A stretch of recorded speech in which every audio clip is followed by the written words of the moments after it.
كثيرة وتبيعها للصيادين والتجار، وذلك لسد الشقوق التي تحدث في المراكب. وكانت المرأة تأخذ درهما واحد مقابل العجينة التي تبيعها، وكانت تشتري به طعاما لصغارها. في يوم من الأيام ذهبت المرأة إلى الشاطئ لتبيع العجينة التي صنعتها، وأثناء انتظار المرأة للقارب جاء غراب وخطف العجينة من يدها وطار بعيدا.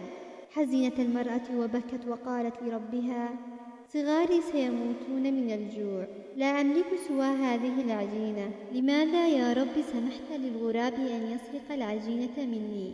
ذهبت المرأة المسكينة إلى حكيم القرية وسألته: هل الله ظالم؟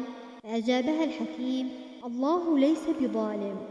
قالت المرأة: إذن لماذا سمح للغراب أن يخطف العجينة من يدي وهو يعرف أن هذه العجينة هي الوسيلة الوحيدة التي أطعم بها أولادي؟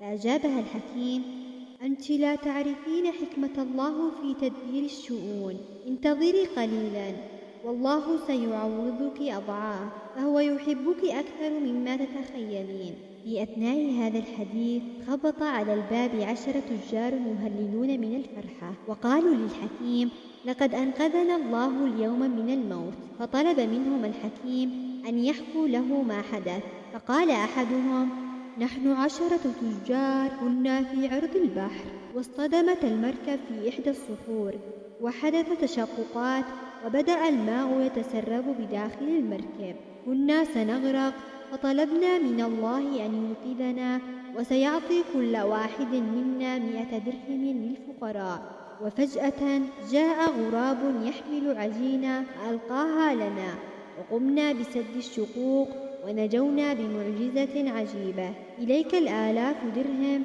أعطيها للمساكين. رحل التجار، فنظر الحكيم للمرأة وقال لها مبتسما: تفضلي، الله اشترى منك العجينة مقابل 1000 درهم بدلا من درهم واحد. اذهبي لتطعمي أطفالك ولا تنسي أن تشكري ربك. فعلا إنها قصة جميلة، قصة قصيرة ولكنها في غاية الجمال. ما أعظمك يا رب وما أرحمك. الله ليس بظالم، إنما الله عز وجل قد يحرمنا من أشياء نحن نحبها ونتمناها، ولكن الله يبعدها عنا أو يأخذها منا، ولكن لحكمة. هذه الحكمة قد ربما أننا لا نراها ولا نعرفها، ولكن مع الوقت ندرك تماما أن حكمة الله أوسع وألطف وأرحم حتى منا من أنفسنا. اللهم لك الحمد يا رب، ولك الشكر على كل شيء. لك الحمد يا الله في السراء وفي الضراء. اللهم اجعلنا من الذين يحسنون الظن بك في جميع ظروف الحياة.